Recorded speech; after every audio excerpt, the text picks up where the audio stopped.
All right, my man Grice, it's that time again, Talking Preps Overtime. Last week we kicked it off, and man, I don't know what you've been hearing, but the response I've gotten with Coach Hales, the mayor, by the way, has just been remarkable.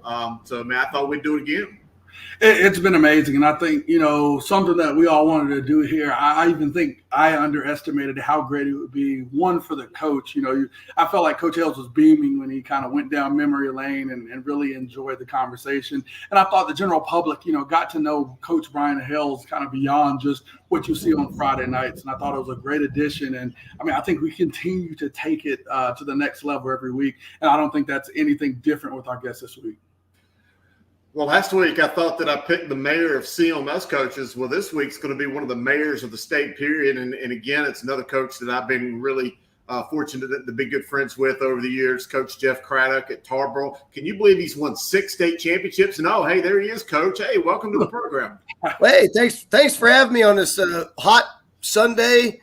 Got me off the pool and cooking. I'm in air conditioning now, so thank you. Well, Coach, we wouldn't bring you here if it wasn't for, some good conversation, and it wasn't for, you to allow us the privilege of getting to know you and for all of our listeners. But, we wanted to, kind of have you on again. You've been doing some great things in the eastern part of the country, eastern part of the state, excuse me. But, I wanted to get our viewers, to get an understanding of who you are. Can you talk a little bit about your coaching history and background and how you got to be where you are now? I've been blessed. Obviously, I had no intention of staying in Tarboro, North Carolina. My wife, obviously, we're from Ohio, hence my Buckeye roots right here. But we had to pick between Hertford County, who we just played, and Tarboro and West Meck back in 1995. Me and my wife's cousin wanted to coach together. And we couldn't do it in Ohio, so we decided to relocate. Didn't want to go too far away from family.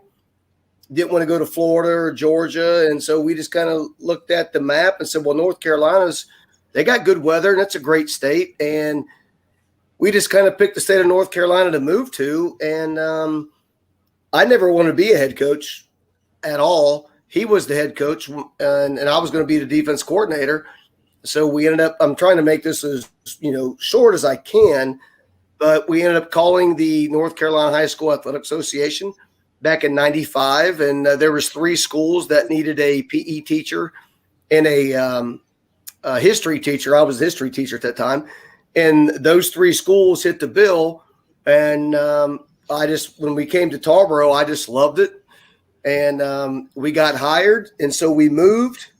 In 95, I wasn't even married, to my wife now of 20 some years. I think it's 25. She was still finishing up her college degree at that time. And we moved down here, thought it would be a stepping stone. Not. He ended up being the head coach from 97 to 2003. He decided to move back to Ohio. And I just loved it so much in Tarboro that, I just decided to stay. I became a born-again Christian at that time, and the Lord's He's blessed me more than I could ever imagine. And so I just kind of took over Tarboro, and the rest is history. Hey, I want to just throw this out there real quickly. You mentioned West Mecklenburg. Here we are in the Queen City in Charlotte. How seriously did you guys consider West Mecklenburg? Because I truly consider you to be a Hall of Fame coach here within this state, and that would have been a huge acquisition for a school such as West Meck. How seriously did you guys consider Charlotte? Well, that was our first interview. So it's the first time I've ever been to the state of North Carolina. And I just kind of, I don't know. There was a lot of interesting questions during the course of the interview that I didn't feel comfortable with, to be honest with you. First of all, I'm a small town guy too. I mean, I grew up in Rittman, Ohio. That's a small town. Went to Alliance, Mount Union Division III school. I guess Alliance is kind of a small town. And I just didn't really feel comfortable in that big of a city. And then when that was the first interview. And then when we came to Tarboro, I'm just telling you, when I was driving in, I just felt comfortable. I was like, yeah, I like this town. I like this small city. So I'm just a small city guy. That's probably one of the reasons I've never left. People have always asked me, don't you want to go and coach at a bigger school? And I mean, I don't feel like I have anything to prove. I just sometimes you got to bloom where you're planted. I just feel like I've been planted in Tarboro, and I love this community. I love the kids. I love my coaches. I love this town. And I just knew it early on. And so here I am. I don't know how many years later, but I'm not going to leave. I'm going to retire here, and I've just been blessed. That's great. And Guru, I think we're starting to get a trend here. You know, we get these Ohioans that come down to Charlotte and dominate. I think that's going to be kind of one of those characteristics we see of some of these great coaches. But, Coach, you know, as is well documented, you know, you've coached some incredible players. And, you know, of course, the first guy everybody thinks about whenever they think about Tarboro High School is Todd Gurley. And we all know of his well-documented success in the NFL. Can you talk about what made him so successful and kind of, you know, give us an insight into that first moment you realized he was going to be a special player? Well, I've been blessed to obviously, you know, you don't win this many state titles unless you got great talent. So let's start with that. Obviously, I got great talent, but I've also been around a lot of programs that have had great talent that haven't been able to win state titles. So I never underestimate my coaching staff and what they do. We try to do it professional. These guys are great. And then on top of that, I love these Tarboro kids. And what I've been most proud of, I mean, Todd is Todd. Obviously, you knew when he was a sophomore down there dominating, you know, people think I'm crazy because I didn't even pull him up. He played JV football for me as a sophomore. So I don't know if that makes me an idiot or a genius. I don't know. You guys can debate it, but I pulled him up then obviously for the playoff run. So in 2009, when we won our first state title, Todd was number 45 on the kickoff team. That was his role. I knew that guy was going to be special, and obviously, you know, he exploded on the scene his junior year. We couldn't have won, you know, the title that year without him, and then his senior year was the same thing. He was such a fun kid to coach, and to watch him go on and see what he's been able to do, he's been nothing but a blessing. I mean, he's given back to our program. He's such a humble young man. But what I think I'm really proud of is a lot of people think, well, you know, Tarboro football after Todd Gurley kind of disappeared. And I don't think we disappeared. I mean, we played for a state title in 12. We lost to a great East Lincoln team. And then, I mean, you know, there was a lull there, which we were still conference champions, but we were getting knocked out in the third and then the fourth round. And then over the last couple of years, obviously, we've been able to come back and win 3 out of 4 state titles. And you know, and without like a player like Todd. And so I just think that's another testimony to my coaches that do a great job and these players that work so hard, you know. So I still like to think, you know, we're one of the best programs in the state. Whether or not we have a running back as good as Todd, I'll probably never coach another Todd Gurley, but it was sure fun when it lasted. No doubt about it.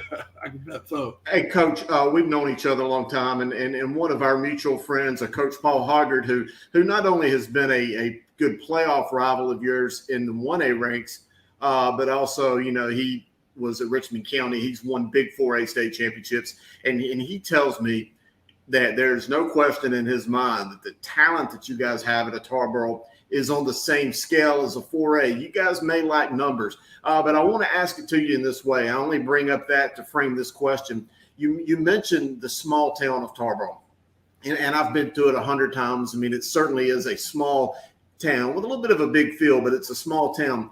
How do you guys, especially in this era of numbers and within programs declining, keep the numbers that you guys do have and just continue to keep those players working hard year after year? And I say it, the players' names may change, but the standard always seems to remain the same. The players always look the same. How do you maintain a program at the scale you've done coming from just a small town?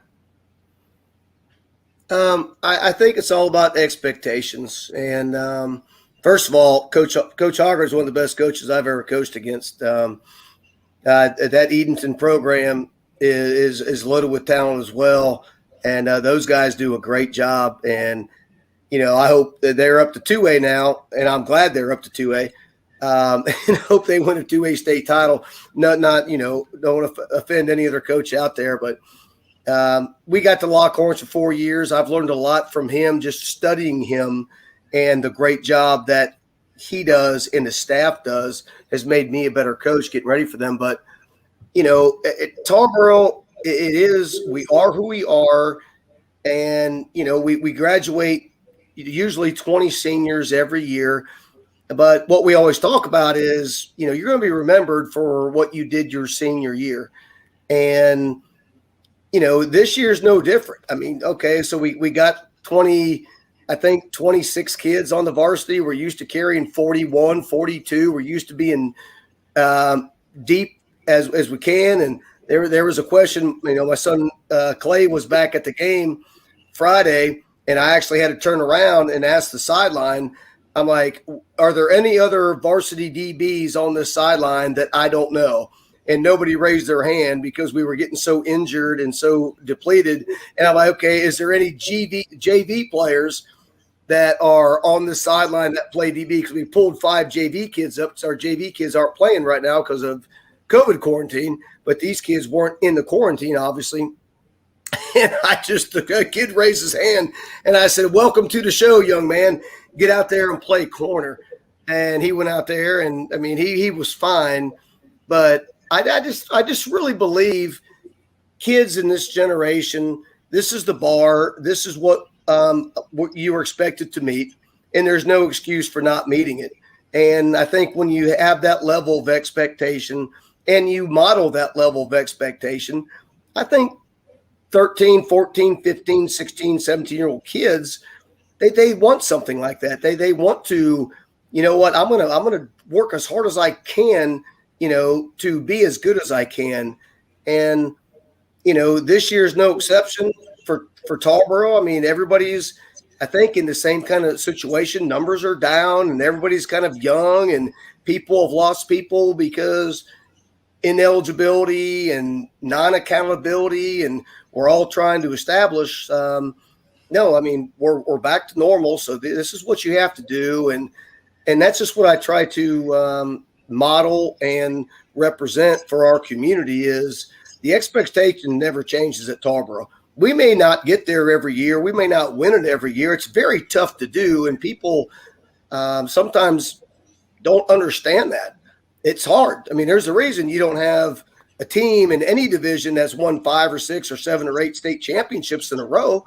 I mean, it's tough. It's high school football. But, that's our expectation is to win state titles. And we work our tail off every day, year round to do that. And unfortunately, in life, sometimes you come up short. But you get right back at it. And that's what we're doing this year. So that's how we do it in Tarboro. No, I understand, Coach. And I mean, it's been amazing to see, even myself from afar, some of the great things that you've done. In preparing for this interview, I think one of the most shocking things to me was that I read that when the Tarboro position opened up, I think it was in 2004, that you actually didn't even want the position and didn't think that you had aspirations to become a head coach. Is that correct? And can you kind of expound on that a little bit? Oh, no, I had no aspiration of becoming a head coach. Matter of fact, I'd be honest with you, I think I became the head coach because I was the last man in the room to take my hand down. I was actually looking forward to moving back to Ohio and joining my good buddy Mike Schott and coaching back up there. And so they kind of pulled us all into a room because he kind of pulled the plug late. I think it was in July in 2004 when he decided to move back to Alliance, which is his hometown. He's still there. And he's been very successful there. And me and him are still very great friends to this day. And they were like, well, somebody's going to be the head coach. And I'm kind of looking around the room at other people, and everybody's kind of looking around at me. And I'm like, I don't know what you guys are looking at me for. I wanted nothing to do with being a head coach. I'm telling you 1,000%, I can promise. But I'm going to give like God all the glory. Like I said, it wasn't a coincidence. I became a born again Christian about 6 months before all this happened. And I can remember going into my pastor's office, Pastor Ricky Freeman, who's still a great friend of mine to this day. And he's like, listen, obviously the Lord's opened up this door for you. You need to step in on a leap of faith. And obviously I did. And, it's been more than I could ever imagine. So I really don't try to take hardly any of the credit for our success. I've been blessed with great players, and I've been able to build a great staff. And, once we started going, I just love our kids. I just believe I coach the best kids in America, and I love them dearly. And, we just grind. And, people got all upset about we lost to Rocky Mount. I'm like, hey, it's a loss. Sometimes you lose games. I wish I could never lose another one. I don't ever intend to lose, but man, let's not get all worked up in how we start. Let's just Tarboro football come December. How do we look? And it's just always been the mindset. And it's just I just been blessed, and I can't say it any other way. It's nothing really that I've done. I just love coaching these kids, and I've got the greatest staff, great kids, great community. And I'm just perfectly happy. I can't reiterate this enough to people out there in television land that don't quite understand why don't you get a challenge in 3A or 4A. First of all, I got plenty of challenges in 1A dealing with my football team. They keep me on my toes. But I'm just happy. And like I said, sometimes you just got to bloom where you're planted, and it's not an aspiration of mine. Do I think we could do it at a higher level? Of course I do. But I don't think I have to do it to prove to anybody anything. I'm just happy where I'm at. And like I said, I'm going to retire where I'm at, and I'll let the chips fall where they may. Definitely, Coach. I think that's a great answer. And, again, you talk about the expectation and kind of standard of excellence. Well, we talk about it here in Charlotte, some of the different rivalries we have, whether they're rivalries from history or, as I call them, rivalries of excellence, where you have top teams that seem to battle. It seems like in the last few years, it's been a Tarboro versus East Surry, state final. And those games have seemed to be pretty memorable. And you've seen some great performances by some by your team, and, of course, some by East Surry. Can you talk about those games and kind of that rivalry of excellence with Coach Loman and those East Surry guys there? Well, it's been absolutely phenomenal. East Surry kind of came on the scene unexpectedly, in my opinion, because I really don't study teams from the West that much until I have to, because obviously it's usually Edenton I've got to meet, and so I'm studying Edenton to the nth degree. So I think East Surry might have beat Mount Airy. I don't know that for a fact, but the first time we played for a state title, and we beat East Surry rather handily that year, but I knew that they were a young team, and so I was very concerned because that they modeled me in 2008. We were a young team, and we played for our first state title, and Newton Conover absolutely wore us out. And they were by far the better team. And I kept telling our players and our coaches, I'm like, that team's coming back, and they're going to have all those juniors back as seniors, and they're going to have that mental edge, because at that time we had obviously won, I think that was our second in a row. And I'm like, we got to get over this, the mental edge they're going to have. And I really don't know if we ever did. They played one of the best football games I've ever seen. Their quarterback was phenomenal. We had no answer. And, they beat us, my God, gave us the worst whipping we've had in a long time. And the bad thing was for me is we couldn't get back to avenge that in the fall.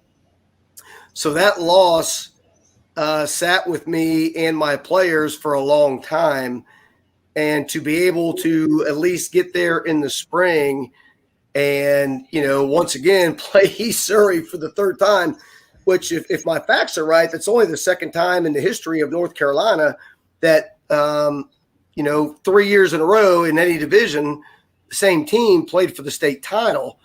And I tell you what, those kids are great from East Surry. That coaching staff is great. We were blessed to win this year 25-7. So, I don't want to say avenge a loss, but that's what people say. But it was just about us, winning a state title again.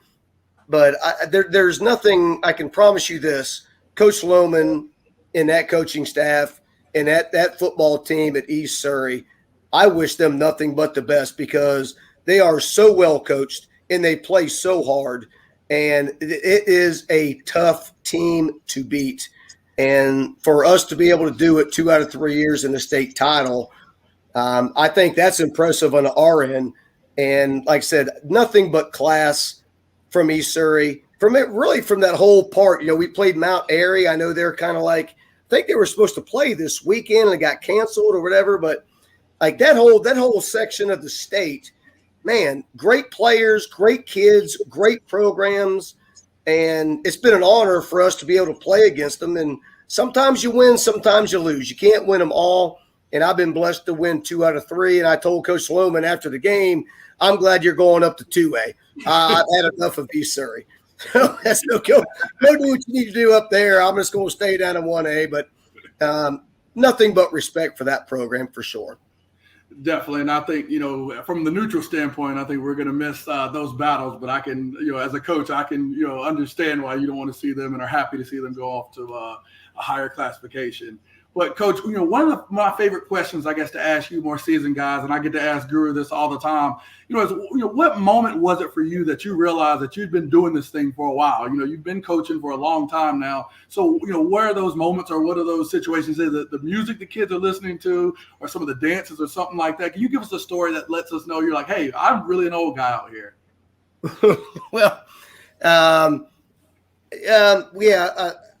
don't know. To be honest with you, that's a very good question.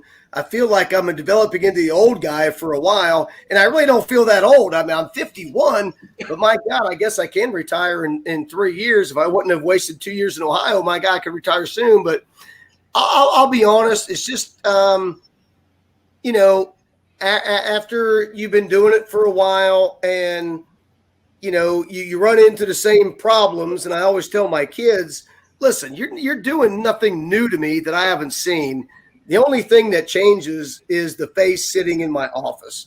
So what you're trying to do, I've seen. What you're being involved in, I've dealt with. So trust me, you're not really getting anything past me anymore.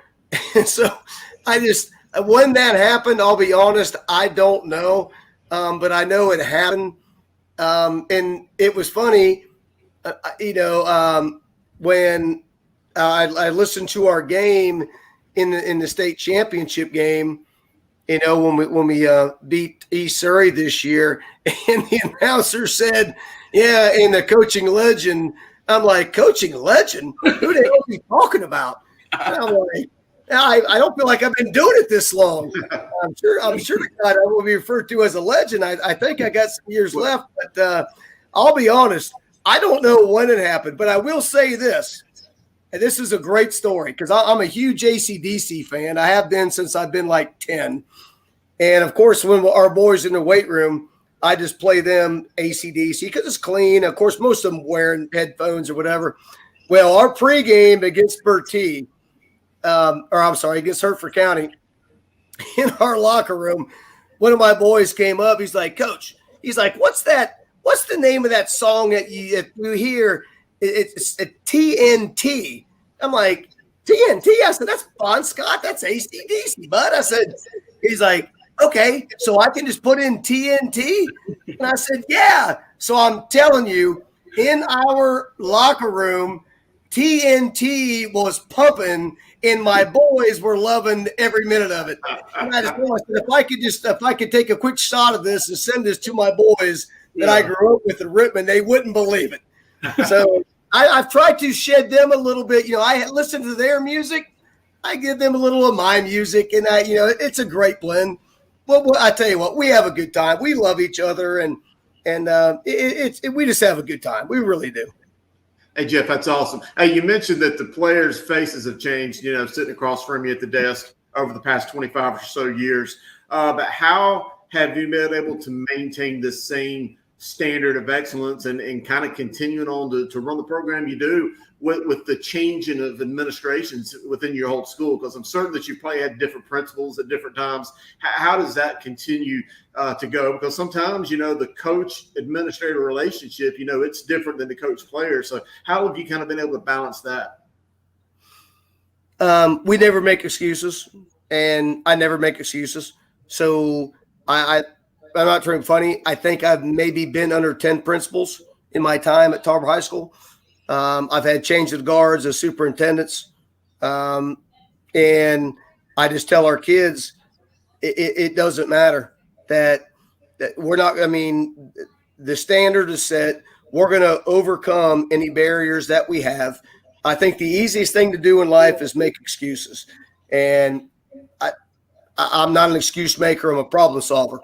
So if there's something in regard to our administration, and I've had great administrators at Tarboro High School, so there's no question about that. So I always tell them when I get a new principal, my job is to make your job easier. Now, I do need support from my administration, don't get me wrong, about getting football players and there's a system that I've put in place over the years that obviously I believe in. It's been very successful. But sometimes things don't work out the way you want. That's life. And I tell my football players, one of our favorite sayings is we got to adjust and adapt. And if there's situations that come up that I can't control, okay, then we're going to figure out a way to make Tarboro football work the way it should. And so I think it's just real life principles of dealing with, leadership. And, I just tell the kids, there's no excuse. There's never an excuse for us not being one of the best football teams in the state of North Carolina year in and year out. And so whatever we got to do on our end to make it work, it doesn't matter who sits in the principal's chair. It doesn't matter who sits in the superintendent's chair. In our opinion, it matters who sits in the head coach's chair and my assistant coaches and the players, and whatever we have to do to make it work at our best level, that's what we're going to do. And like I said, we're a no excuse football team.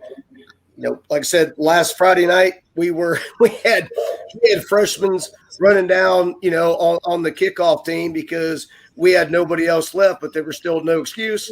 Hey, go down there and make a play. So that's how I kind of look at it. Like I said, I'm not an excuse maker. I'm a problem solver, and I've always been that way, and that's the way I'm always going to be. I love it, Coach. That's a great mentality to have, and it's evident to see why you've been successful. I've got to get to a little bit of football, though. I've got to ask. For me, young coach. I'm more an air raid influence guys, I like to say, but I grew up triple option, and so I think that kind of balance, as I call it, goes from Catholic to holiness. I feel like on the churching spectrum, so I feel like I have a great respect for a lot of different, a lot of different styles, a lot of different ways of playing the game. Everyone knows and has heard about the infamous Tarboro T. These days with the spread offenses and everybody trying to do, all these kind of, crazy things. What has kept you married to your system, and just kind of give us some background of what led you to the T formation? That's a great question. And believe it or not, sometimes people question, even in my own hometown, why we still run the Tarboro T. And first of all, I think it's important to have an identity. This is who we are. This is what we believe in. And this is our backbone of what makes us who we are. The kids run it at the, the little team level. They run it at the high school or the middle school level.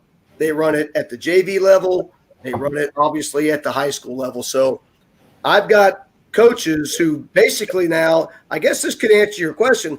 I guess when I figured out I've been here for a long time is I've got coaches that I've hired that I coached, coaching the Tarboro T in all the different elements of our program. Yeah. And so, I'm coaching, I'm like, oh my God, I've got to coach your daddy. There's more and more of that, coming up now.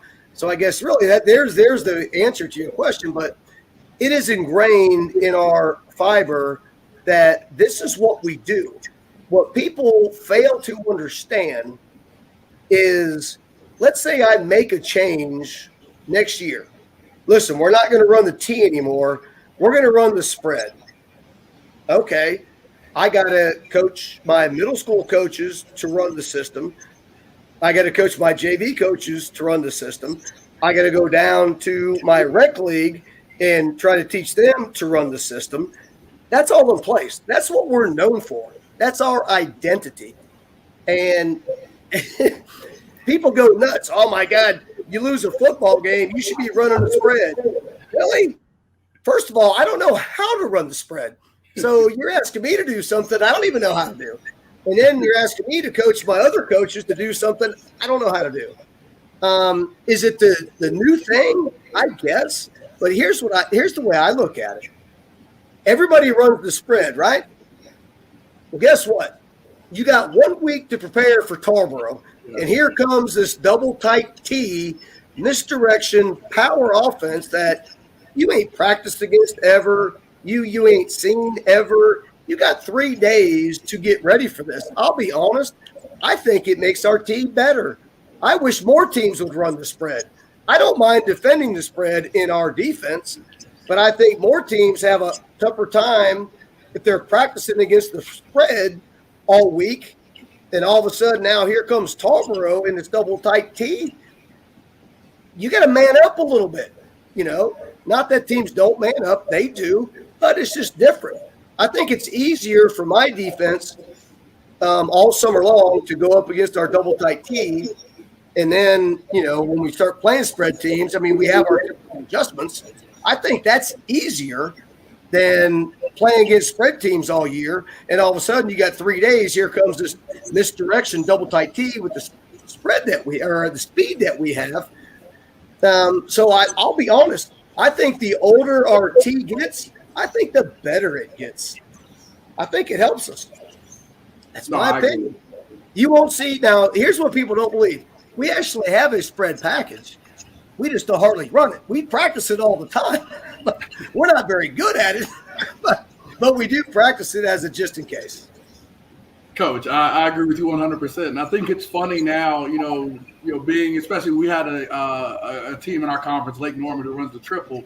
We're in scout team, and heck, I had to get in there as quarterback and run it because no one else understood or had ever been around a triple option offense. So it definitely creates a competitive advantage for you with the T formation, Coach. So I love it. Phone booth football is still alive and well, and I do, appreciate watching it. And even my friends that coach out there that, get to see it. So, no, that's great, Coach. So another question I've got to ask, Coach, I'm a young coordinator. I love to talk and could fill a whole podcast on terrible play calls that I've had and things that I've done. I always laugh about the time I wanted to go up tempo and go fast, but only had 10 players on the field. And the refs looking at me like, hey, dummy, you have 10 players on the field. What would you say was one of the worst play calls that you've made, and kind of that one where you're just like, why the hell did I call that? Well, I'm lucky. I don't make a whole lot of them because I have an offensive coordinator, so I can push the blame on him. And I have a defensive coordinator, and I can push the blame on him. But I will tell you, without a doubt, we were playing, I think it was Franklinton, and I always lose the name of the school. But the kid now, I think, is the running back at North Carolina. And so right before the half, I told my offensive coordinator, Coach Babb, I said, let's do that quarterback throwback, because we had the ball like on the 40. It was the last play of the half. And I said, let's go ahead and let's run that. I'm like the trick play guy. I'm like, okay, I think the defense is set up. Let's go ahead and run this play. And that joker picked the damn ball off on the goal line and returned it 100 yards for a touchdown on the last play of the first half. Oh my goodness! I couldn't turn around. Usually, I could turn around and complain to somebody. What kind of call was that? What do you think? Hell, that was my call. I had to eat it. So yeah, on the last call, as the half was ending, I thought I would get cute, and it cost me 100-yard pick six, and we won the game, thank God. But yeah, I think I would have to rank that up there as that would be my worst play call. And I don't know if I've ever called another offensive play call after that. That's perfect. That's the call we need. Like, you got to trust your assistants, right? Those guys are smarter than me. Yeah. Oh, I get involved. I screw things up, for God's sake. You should have told him. You told the offensive coordinator, "Hey, you gotta veto me. That's not a good call. You gotta tell me." I love it, Coach. I have one more question I have to ask you. You know, this is a question I always like to ask guys like yourself, you know, that have been so successful. So, you know, for younger coaches entering this profession, what would be one piece of advice for you that you would give them, as they navigate through their young careers? I'll be honest. That's really an easy answer for me, and I failed early on as an assistant. When you are a young head coach, establish your culture and don't bend. There's no easy fixes for wins. Don't look for, this guy's really, really good. He's going to help me win a couple games. I may let him slide on maybe coming late to a meeting or, late to. I mean, you're talking to the guy that, I kicked Todd Gurley out of practice because he came late after I implemented a team rule. Now, don't get me wrong, I'm not talking bad about Todd because Todd was great 99.9% of the time. But I implemented a rule that about this help session stuff. Well, you didn't even. So, but here come Todd, like around 5:15, coming with the practice with a note. And I said, well, Todd, guess what? I told you this is not acceptable. And I sent him in, and I set him out for a half that Friday night. And that's the only issue I've ever had with Todd. But that's the thing with coaching. You have to, whatever job you're at, you got to coach it like it's your last. And don't treat it like it's a stepping stone to a better job. Dig your heels in with discipline. I believe the kids will raise their expectations. Try to hire the best coaches you can. Believe in who you are and believe in what you do. Don't get swayed by social media. Trust me, I get under attack on social media. My God, I've lost a couple games in 5 years, and I get blasted. I don't care. So just do what you believe in. Stick true to your guns. And I firmly believe if coaches do that, then they have a really, really good chance of succeeding. Wow. Deep response, Coach. I love it. Well, hey, I appreciate you so much for spending this time with us this evening. I mean, this has been incredible, Coach. We've gotten everything we could have ever asked for you in this. But I've got one question that I like to ask coaches. You and I have known each other for a long time. So, and fortunately, and I've got to kind of stage this on question with how fortunate and lucky I was a couple years ago for the Carolina Panthers to call me and ask me to write the paper on you to nominate you for the Don Shula Award, which is the top high school coach in the United States. And just a tremendous honor, one, to have a team ask to write a paper on you. But two, you were the runner-up. You got to go off to the Pro Bowl and I believe the Super Bowl. So, I mean, that was an incredible honor for you personally. And I just wanted to tell that story so people knew that. But my real question is, I'm not going to be covering prep football for my whole life. You, unfortunately, you can't coach Tarboro forever. One of these days, we're going to hang up the whistle. We're going to quit doing what we're doing, and we're going to sit here in the recliners and watch the next crew come through. But when your days are finished here at Tarboro and when you decide to coach your last game, what do you want the people to remember about Jeff Craddock? I mean, the coaching on the field, the interaction with the players, the impact you've made on the community. And trust me, I've seen that too. Just what do you want people to remember Jeff Craddock for? I hope they remember me that I try to be a great person. I try to be honest. I love people. I've done my all to try to respect any opponent that I've ever played against. I hope nobody ever would say anything about that. This guy was cocky. This guy was arrogant.